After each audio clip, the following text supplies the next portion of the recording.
De retour de vacances avec Isabelle, Brigitte, Emma et Claudine. Nous étions en voiture et avions un peu de temps devant nous pour discuter de sujets divers. J'ai souhaité aborder avec elles le sujet de la charge mentale, connaître leur niveau de connaissance et voir ce qu'elles appréhendent de la charge mentale dans leur vie quotidienne. Je vous laisse découvrir. Les filles, il nous reste encore 3 heures de route et je voudrais profiter de ce trajet pour vous poser une question. C'est quoi la charge mentale pour vous ?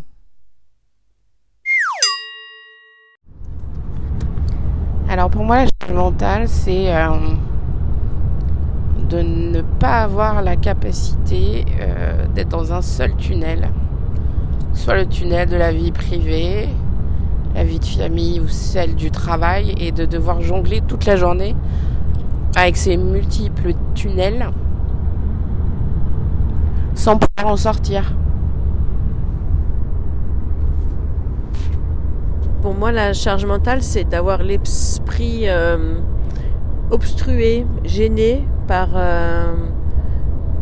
des tâches qu'on peut pas réaliser sur le moment, mais qui viennent s'accumuler là comme en arrière-plan et qui viennent gêner en fait les activités présentes.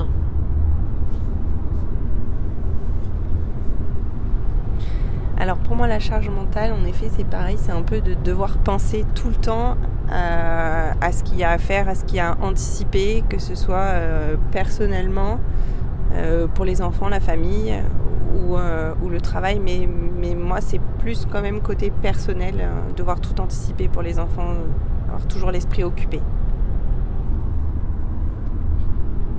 Pour moi, la charge mentale, c'est vraiment en avoir plein la tête et ne pas pouvoir se focaliser sur une seule chose. Si je vous parle de charge mentale et que je vous dis femme et homme, qu'est-ce que vous pouvez me dire là-dessus ?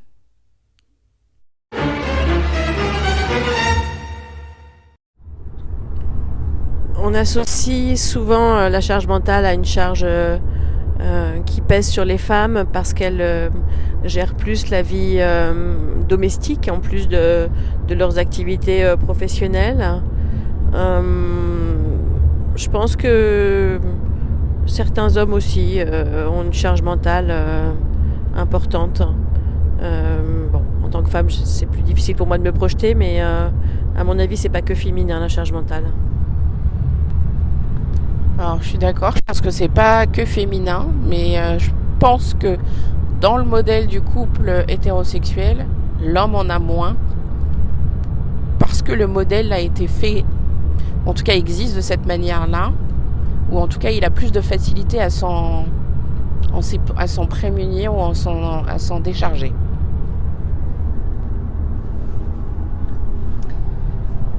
Alors moi je pense qu'en effet l'homme a plus une charge mentale professionnelle, vraiment tournée sur le travail, rentrer de l'argent si on peut dire, enfin moi je le vois comme ça. Mais il en a quand même. Mais en effet je pense qu'il en a vraiment moins que les femmes. En tout cas il réfléchit pas, il a pas anticipé tout le foyer. Alors c'est peut-être pas pour tous les hommes mais bon, c'est comme ça chez moi. Ouais, quand on parle de charge mentale et d'hommes, effectivement, on aurait tendance à penser que ça touche surtout les femmes. Parce qu'elles cumulent tous les postes en même temps.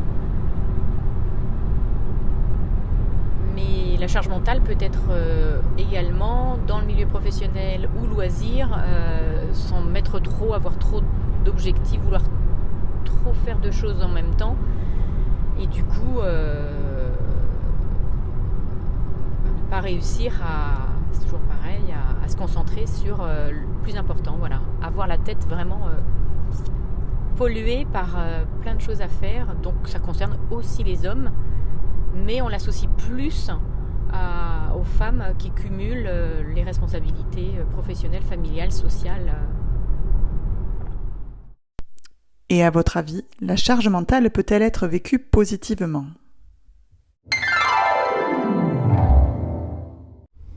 Alors, personnellement, je ne vis pas du tout négativement la charge mentale. Je suis une grande aficionado des listes. Et moi, ma charge mentale, je la transforme en liste.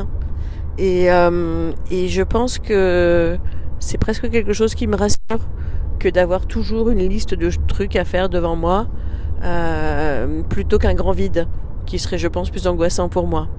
Donc, c'est pas quelque chose qui m'est désagréable à vivre. Je le porte pas comme quelque chose de lourd en fait, mais quelque chose qui remplit l'existence. Alors, est-ce que la charge mentale, ça va être quelque chose de positif ? Alors, pour moi, c'est ni positif ni négatif. Je pense que c'est une manière d'évoluer ou de concevoir sa vie. Je pense que ça permet aussi une certaine maîtrise de la situation. Alors, on est un peu en tête ou sur ces listes, mentales ou non, tout ce qu'on a à faire, tous les domaines ou toutes les compétences qu'on a besoin d'avoir. Et du coup, ça permet une certaine maîtrise de sa propre vie. Est-ce que c'est agréable ou désagréable ? Franchement, je serais très en mal de le dire, puisque moi-même, je m'en départis pas non plus.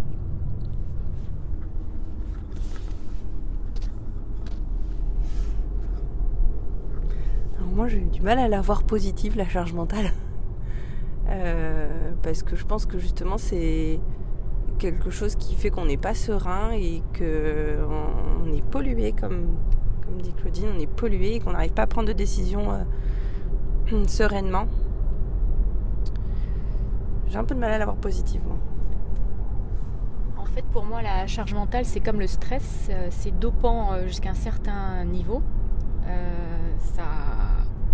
Ça pousse à bouger et à être dans l'action, mais si ça atteint un certain niveau et qu'on le subit et qu'il n'y a pas de façon de décharger cette charge mentale, elle nous envahit comme le stress, ça devient chronique et c'est plus gérable. Et donc, c'est là où elle devient vraiment négative. Donc, quand on parle de charge mentale, souvent c'est dans l'excès. C'est pour ça qu'on a ce côté négatif. Mais effectivement, comme le stress au départ, c'est un bon stimulant. Et pour finir avec ce sujet de la charge mentale, qu'elle soit vécue positivement, négativement ou de manière beaucoup plus neutre, avez-vous des conseils à partager pour mieux la gérer au quotidien ?